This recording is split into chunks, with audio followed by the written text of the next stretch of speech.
राज्य सरकारनं शेतकऱ्यांना मोठा दिलासा दिला। राज्य सरकारच्या वतीनं 31,628 कोटी रुपयांचं पॅकेज हे आपण या ठिकाणी देतो आहोत की ज्या माध्यमातून 31,628 कोटी एवढं पॅकेज म्हणजे जवळपास 32,000 पर्यंत हे पॅकेज चाललेलं आहे। अशा 32,000 कोटी पर्यंत अशा प्रकारचं हे पॅकेज या ठिकाणी आपण दिलेलं आहे। नमस्कार शेतकरी बांधवांनो, अखेर आता शेतकऱ्यांसाठी मोठी खुशखबरच आल्यासारखं झालं आहे, कारण की पीक विम्याची दुसऱ्या टप्प्याची मोठी माहिती सरकारने आता दिली आहे। अखेर मुख्यमंत्री साहेबांच्या आदेशानंतर पीक विम्याचा दुसरा टप्पा शेतकऱ्यांच्या खात्यामध्ये जमा करण्यामध्ये येत आहे। आता लक्षामध्ये घ्या शेतकरी बांधवांनो, बऱ्याच दिवसापासून तुम्ही पीक विम्याची वाट पाहिली होती, परंतु तुम्हाला पीक विमा भेटलाच नव्हता। आता तसं काही घडणार नाही। सरकारने सांगितल्याप्रमाणे बघा, आता तुमच्या खात्यामध्ये पीक विमा जमा करण्यासाठी मोठी बैठक सरकारची पार पडली आहे। त्यामुळे आता शेतकऱ्यांच्या खात्यामध्ये दुपारी 2 वाजल्यापासून पगार रक्कम खात्यामध्ये तुमच्या जमा करण्यामध्ये येणार आहे। बघा, दुपारी 2 वाजल्यापासून वितरण सुरू झालं आहे। त्यामुळे रात्री 12 वाजेपर्यंत कधी तुमच्या खात्यामध्ये पीक विमा जमा करण्यामध्ये येत आहे। महत्त्वाची माहिती कृषी मंत्री दत्ता मामा भरणे यांनी दिली आहे। पीक विम्याची आतुरतेने वाट पाहणाऱ्या शेतकऱ्यांसाठी हा मोठा दिलासा आज सरकारच्या माध्यमातून मिळत आहे।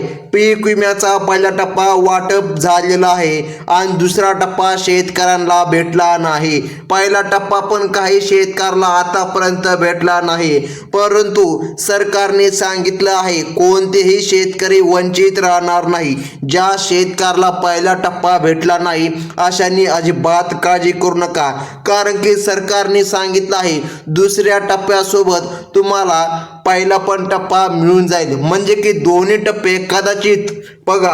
आता ज्या शेतकऱ्याला पहिला टप्पा मिळाला नाही अशाच शेतकऱ्यांच्या खात्यामध्ये पहिला पण टप्पा येणार, आणि ज्या शेतकऱ्याला पहिला टप्पा भेटला त्यांच्या खात्यामध्ये दुसरा टप्पा जमा करण्यामध्ये येणार आहे। देशाचे कृषी मंत्री शिवराज सिंह चौहान यांनी हे पैसे 3 टप्प्यामध्ये वाटले जातील असे स्पष्टपणे आता सांगितलं आहे, म्हणजे की यामध्ये पण टप्पे पाडण्यामध्ये आलेले आहे। टप्प्यामध्ये टप्पे असे पाडले जातात की शेतकऱ्याला अडचण यावी नाही, परंतु बघा तरी पण कशीच अडचण येणार नाही, कारण की सरकारने सांगितलं आहे मागच्या वेळी जी अडचण आली होती आणि शेतकऱ्याला पीक विमा भेटला नाही, काहींना भेटला काहींना नाही, आता दुसऱ्या टप्प्याला तसं काहीच घडणार नाही।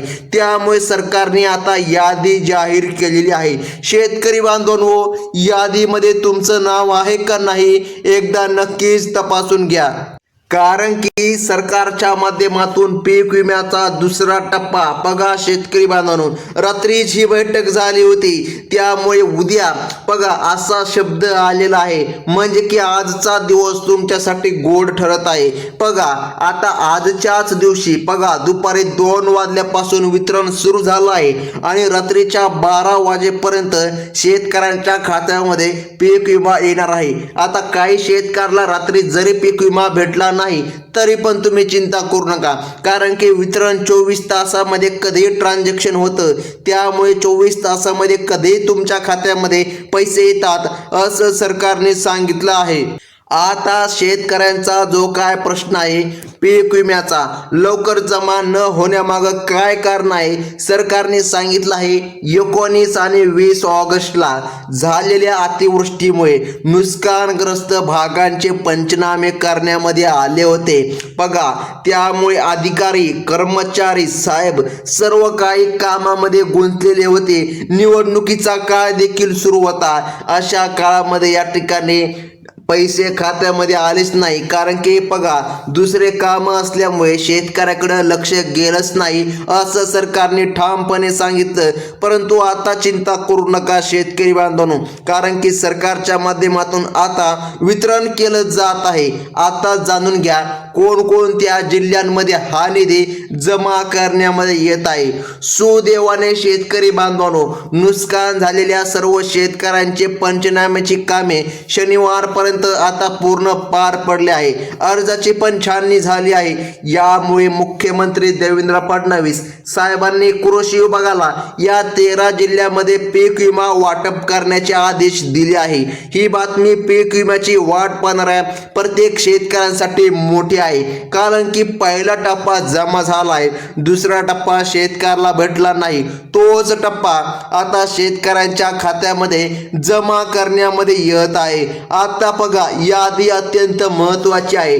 तुम्ही पाहू शकता स्क्रीनवर 13 जिल्ह्यांसाठी मुख्यमंत्री साहेबांनी आज आदेश दिला आहे. टोटल 3 टप्प्यामध्ये वाटप केलं जाणार आहे. म्हणजे की शेतकरी बांधवांनो, तुम्ही कसल्याच प्रकारे चिंता करू नका. सरकारने सांगितल्याप्रमाणे सर्व जिल्ह्यांमध्ये वितरण होणार आहे. परंतु आज ज्या 13 जिल्ह्यामध्ये वितरण पार पडणार, त्या 13 जिल्ह्यांची यादी सरकारच्या माध्यमातून स्पष्टपणे जाहीर करण्यामध्ये आली आहे. शेतकऱ्यांना एक दिलासादायक गोष्ट म्हणजे की बघा, मंगळवारी दुपारी 2 वाजल्यापासून बघा पीक विम्याचा तिसरा टप्पा पण शेतकऱ्याला मिळणार. म्हणजे की कदाचित बघा शेतकरी बांधवांनो, अजून दुसऱ्या टप्प्याला टायमिंग आहे, परंतु सर्वात लवकर फक्त याच 13 जिल्ह्यामध्ये पीक विमा जमा करण्यामध्ये येत आहे. आता जाणून घ्या शेतकरी बांधवांनो, सर्वात महत्त्वाचं म्हणजे वाटप हे टप्प्याटप्प्याने होत आहे, त्यामुळे चिंता करण्याची गरज नाही. परंतु बघा, ज्या जिल्ह्यामध्ये वाटप होत आहे ते जिल्हे महत्त्वाचं आहे. त्यासोबत सरकारने काही अटी घातली आहे, त्या अटी देखील महत्त्वाच्या आहे. जर अटीची पूर्तता झाली नाही तर तुमच्या खात्यामध्ये निधी येणार नाही, असं सरकारच्या माध्यमातून सांगण्यामध्ये आलं आहे. आता शेतकरी बांधवांनो जाणून घ्या, ज्या शेतकऱ्यांना पहिल्या टप्प्यामध्ये पीक विमा भेटला नाही त्यांच्यासाठी कृषी मंत्र्यांनी महत्त्वाची माहिती दिली आहे. शेतकरी मित्रांनो, घाबरून जाण्याचे कोणतेही कारण नाही. हा विमा सर्व शेतकऱ्याला मिळणार आहे. कोणीच यापासून वंचित राहणार नाही.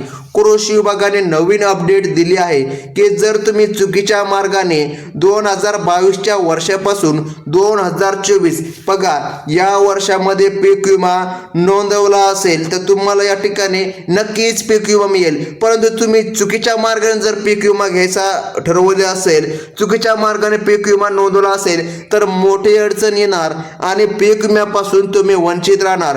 त्यामुळे जर खरं अर्थाने तुमच्याकडे शेत आहे, ओरिजिनल तुमच्या नावावर शेत आहे, तर कसलीच अडचण येणार नाही, असं सरकारने सांगितलं आहे. पीक विमा जमा होण्यास विलंब होण्यामागचे कारण डीबीटी प्रक्रिया थोडी संथ असणे आणि काही बँकांचे तांत्रिक प्रॉब्लेम सुरू होते, त्यामुळे निधी जमा झाला नाही. बघा, 19 आणि 20 ऑगस्ट रोजी झालेल्या अतिवृष्टीमध्ये नांदेड, बुलढाणा, बीडसह अनेक जिल्ह्यामध्ये सोयाबीन आणि कापूस आणि त्याचसोबत बाजरी पिकाचे जवळपास 50% जास्त नुकसान झाले. याच नुकसानीचा आढावा घेऊन सरकारने पीक विमा देखील शेतकऱ्यांच्या खात्यामध्ये जमा करण्याबद्दल निर्णय आता दिला. या नुकसानीचे पंचनामे करून 100% नुकसान भरपाई करण्याचे बघा आता तुम्हाला मदत देण्याचं काम सरकार करत आहे. मुख्यमंत्री फडणवीस साहेबांनी आता आदेश दिले. कृषी विभागाचे अधिकारी पंचनाम्याच्या कामामध्ये गुंतलेले असल्यामुळे विमा शेतकऱ्याला भेटला नव्हता. मात्र आता कसलाच अडथळा नाही, यादी आता जाहीर झाली. गेल्या 2 ते 3 वर्षामध्ये जो काही थकलेला पीक विमा होता तो आता केंद्र सरकारकडून मंजूर झाला आहे. हा 3-4 वर्षांचा थकलेला पीक विमा तात्काळ शेतकऱ्यांच्या बँक खात्यामध्ये जमा करण्याचे आदेश मुख्यमंत्री साहेबांचे आले आहे. त्यामुळे शेतकरी बांधवांनो बघा, आजपासून दुपारी 2 वाजल्याच्या नंतर म्हणजे की वितरण आता कदाचित सुरू झालं आहे. त्यामुळे बघा, रात्रीच्या 12 वाजेपर्यंत कधी या 13 जिल्ह्यामध्ये तुमच्या खात्यामध्ये खऱ्या खुऱ्या अर्थाने पीक विमा आता जमा करण्यामध्ये येत आहे. आता यादी पाहणं अत्यंत गरजेचं आहे, कारण की यादीमध्ये नाव आलं पाहिजे. बघा, आता कोणताच विलंब होणार नाही, कारण मुख्यमंत्र्यांनी थेट आदेश दिला आहे. मुख्यमंत्र्यांचा आदेश म्हणजे की अंतिम निर्णय झाला. ज्या शेतकऱ्यांच्या खात्यामध्ये अजून पण पीक विमा आला नाही त्यांनी आता चिंता करू नका.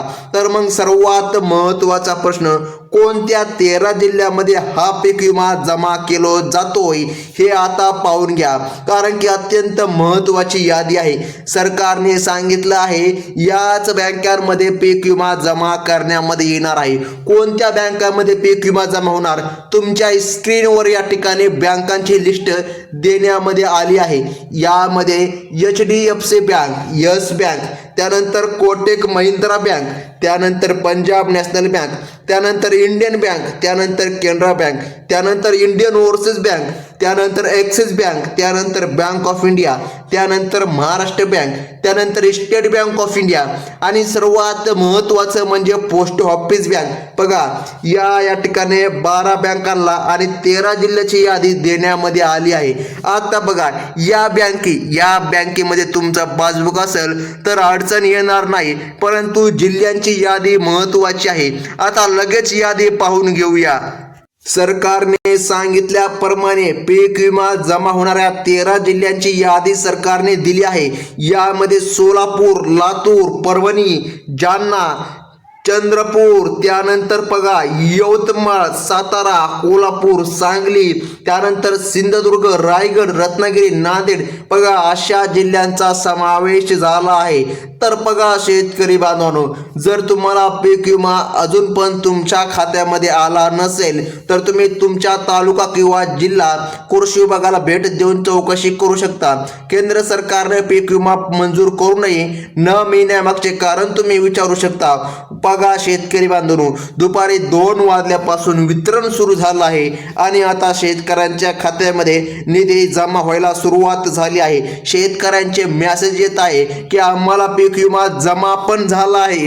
काही शेतकरी असे मेसेज करत आहे आम्हाला पहिला पण टप्पा भेटलेला नाही. तर मग चिंता करू नका, सरकारने सांगितलेल्यानुसार तुमच्या खात्यामध्ये आता पीक विमा येत आहे. फार्मर आय डी कार्ड नसेल तर तात्काळ काढून घ्या, कारण फार्मर आय डी कार्ड अत्यंत महत्त्वाचं आहे.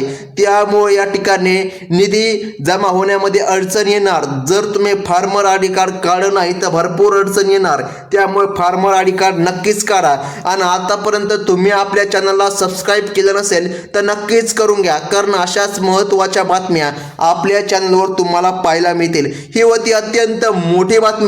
धन्यवाद.